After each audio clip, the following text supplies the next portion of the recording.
Deuxième dessert, pour ceux qui ont vu la première. Donc, deuxième dessert pour la continuité de l'anniversaire de ma fille, c'est ses choix. On va partir sur un cheesecake cuisson. Alors, cheesecake, à partir de là, je vais vous montrer toutes les possibilités de cuisson, encore une fois, qu'il est possible de faire. Donc, mon premier dessert était à base de spéculoos, plutôt gâteau de Gascogne. Donc là, forcément, cheesecake, je pars pas sur du spéculoos, sinon ça revient trop. Alors, il y a une autre façon. Et ça, c'est ma façon de faire un cheesecake et c'est tout aussi délicieux. Forcément, les spéculoos, c'est très très bon. Mais là, on va partir donc sur du palais breton. D'accord? Je casse le goût. Donc là, je suis sur un cheesecake, donc cuisson, avec de la confiture de lait au chocolat et à la noisette qui ira à la fin. Première étape, mes palais bretons. Palais bretons, hein, classique. Prenez des trucs pas trop chers pour la cuisine, hein, parce que forcément ça passe dedans. Donc là il y a 200 grammes, soit un paquet et demi, et il y a environ 50 grammes de beurre fondu. Donc ça je mélange. Je vais bien saupoudrer mon beurre fondu avec mon mélange de palais breton, d'accord? Parce que le palais breton avec tout ce qui est crème de cheesecake, etc., ça se marie, c'est de la tuerie, c'est tout aussi croquant et c'est très très bon, enfin pour ma part. Sinon, c'est spéculoos, beurre, les mêmes quantités et c'est la même chose. Hein. Il faut systématiquement un plat à moule, gâteau, hein, circulaire si possible ou rectangulaire, mais voilà, qui s'ouvre, hein, les jeunes. Il faut vraiment quelque chose qui s'ouvre. Parce que quand on va le démouler, vous êtes systématiquement en train de galérer. Vous mettez un papier sulfurisé dessous afin que le biscuit, de toute façon, il sera homogène, il va rester dedans. Mais prenez un moule comme ça, basique, tout simplement parce que dès qu'il est froid, vous avez simplement à l'ouvrir à partir de là et vous avez un truc super bien présenté. Vous galérez dans des moules de diamètre comme ça à rebord et vous n'arrivez pas à les sortir. Donc il faut ce qu'on appelle un moule amovible. Voilà, donc je prépare ça et à tout de suite. Ok, donc je me mets un saladier. Donc j'ai bien mis les biscuits sablés avec le beurre fondu à l'intérieur de mon moule. Maintenant, on passe à la suite. Ok, première étape de mon cheesecake, d'accord, de ma façon inratable, cuisson, encore une fois, et c'est de la tuerie atomique. Donc, on va se munir d'un fromage, d'accord. Si vous voulez prendre du californien, vous pouvez. Si vous voulez prendre de samouraï, vous pouvez. Moi, je trouve que celui-ci, il est nickel parce qu'il n'est pas salé et il est onctueux. Donc, je me sers de celui-là. Donc là, on part sur 300 grammes. On a également 150 grammes de crème liquide. J'ai 200 grammes de sucre. J'ai mon zeste de citron et j'ai un citron bio. Bio, lavé forcément, parce qu'on va le râper. Donc première étape, hop, je mets donc tout mon fromage.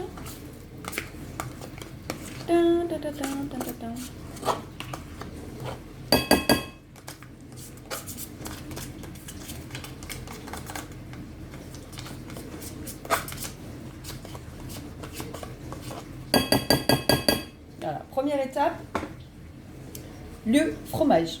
Vous mettez le sucre, on déverse. On met la crème entière, je déverse. Alors, crème entière, fleurette.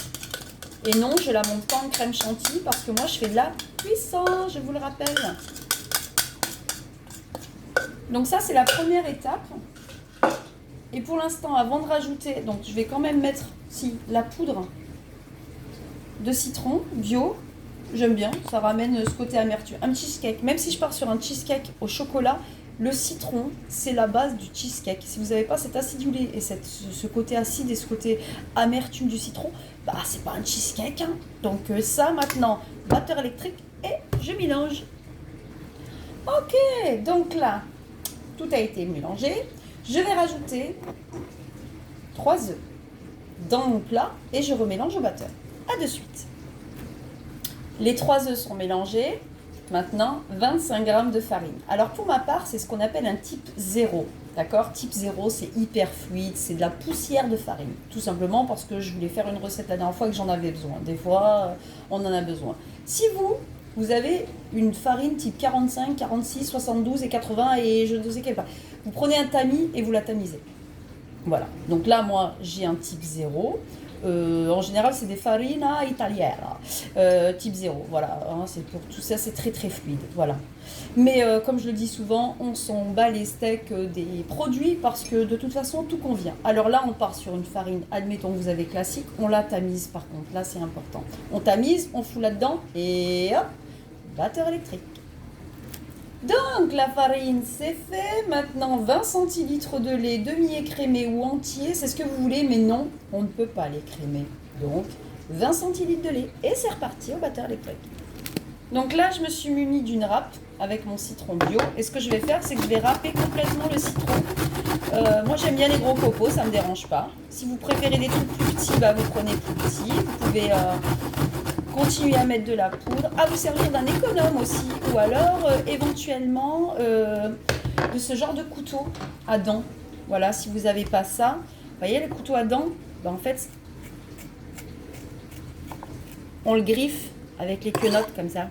Hein, avec les dents du couteau, vous griffez comme ça votre truc. Bon, vous n'oubliez pas de laver votre citron, même s'il est bio, hein, faut pas déconner. Hein. Parce que là, on n'oublie pas que tout le monde l'a touché. Alors, Covid, pas Covid, n'empêche que c'est dégueulasse. Hein. Voilà. Donc on lave son citron avant de s'en sortir, même s'il est bio, même si dans le sachet, même si. Alors on y va et on y va. Ok, donc j'ai récupéré mon moule, j'ai mis mon citron, enfin voilà, j'ai tout râpé comme il faut. Et non, on ne se sert pas du jus de citron. Hein, on n'en fait pas le citron. Qu'est-ce qu'on en fait plus tard? Vinaigrette pour une salade, vous voulez faire des beignets, vous glissez dedans. Vous buvez un jus de citron avec de l'eau, je sais pas. Mais on ne met pas le jus du citron dans ma préparation, sinon c'est pas pareil. Et sinon ce sera peut-être pas pareil, et donc ce sera de votre faute. Ok, donc tout le mélange que j'ai fait avec mon batteur électrique, parce que tout ça là on blague vite fait, mais ça prend pas plus de 5-6 minutes. Hein. Donc je déverse tout. Waouh! Et là, comme dans toutes les préparations de cheesecake cuisson, si jamais on avait du spéculoos dessus, c'est tout pareil. Là, on est sur une base de cheesecake normal, ok? On n'oublie pas. Moi, j'ai mis du palais breton tout simplement parce que j'ai déjà un premier dessert avec du spéculoos gâteau Gascogne.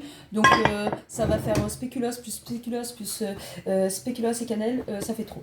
Donc, moi, c'est palais breton, mais ce que je veux dire, c'est que l'origine de ce gâteau, c'est le même.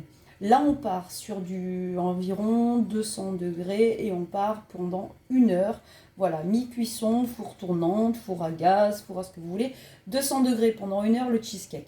Et ensuite, on revient pour le nappage. Soit caramel beurre salé en pot de verre au Leclerc, c'est caramel beurre salé, vous le faites fondre et puis vous le rajoutez dessus. Et ça, c'est de la tuerie atomique. Et là, je fais un clin d'œil à mon neveu Théo qui me demandait la recette. Bah, c'est celle-là en fait. Hein. Et voilà, et ben moi je vais partir donc ensuite sur une confiture de lait au chocolat noisette, c'est pareil, à la fin de la cuisson quand il est refroidi. Donc là il part pendant 1 heure à 200 degrés. Là c'est fini. Ok, donc là il est dans le four, 200 degrés pendant 1 heure. Et ensuite je vous présente quelque chose de très très bon, quelque chose de délicieux. Donc celui-là, tout ce que je vais faire, c'est que je vais enlever le couvercle ensuite quand mon cheesecake sera cuit, refroidi, complètement refroidi, ok? Donc ça signifie une demi-heure environ à température ambiante ou dehors sur le balcon, hein, ça caille, mais une grosse demi-heure, ok? Donc dès qu'il est cuit et refroidi, ça je le fais légèrement tiédir au four micro-ondes, d'accord? Sans le couvercle, hein, en général il y a tout qui pète. Paraît-il qu'il faut tout expliquer sur internet, bon vous n'êtes pas complètement stupide. Donc si vous voulez vous servir d'une casserole, bah, libre à vous. Moi le micro-ondes je trouve que c'est très bien, donc je mets un film sulfurisé dessus pour pas que ça pète et ça m'éclate le truc, parce que les gâteaux c'est bien, mais le ménage, il vaut mieux éviter. Donc ça je le mets donc dans le four micro-ondes pendant environ 20 secondes à peine. Là on s'en fout s'il est chaud. Et je vais pouvoir le déverser dessus. Donc soit vous faites un système comme là de zigzag, soit comme moi, vous l'étalez de partout. Donc moi c'est ce que je vais faire. Et ensuite c'est bon, c'est bon. Donc on n'oublie pas pour les amoureux de cheesecake. La base de cette recette c'est avec du spéculoos, avec le beurre et tout et tout. L'intérieur, c'est l'intérieur, ça ne bouge pas. C'est ensuite le crème nappage qui peut changer. Vous voulez mettre des fruits rouges? Libre à vous. Vous voulez mettre du chocolat? Vous pouvez. Vous voulez mettre du caramel beurre fondant? On peut. Et encore mieux, on peut même rajouter beurre de cacahuète avec de la confiture de cerise que mon homme il adore, c'est des trucs de malade. Enfin bref, la base de cette recette, après libre à vous. Voilà. Et enfin, j'ai envie de dire, pour ceux qui n'aiment pas les spéculoos, oui, vous avez des recettes, il y en a un millier. Mais les palais bretons, ça reste le biscuit qui peut réussir. C'est-à-dire qu'en cuisson, il reste ferme comme le spéculoos. Voilà, donc bisous bisous. Et j'ai envie de dire à tout à l'heure parce que les croque-dogs arrivent. Ciao ciao.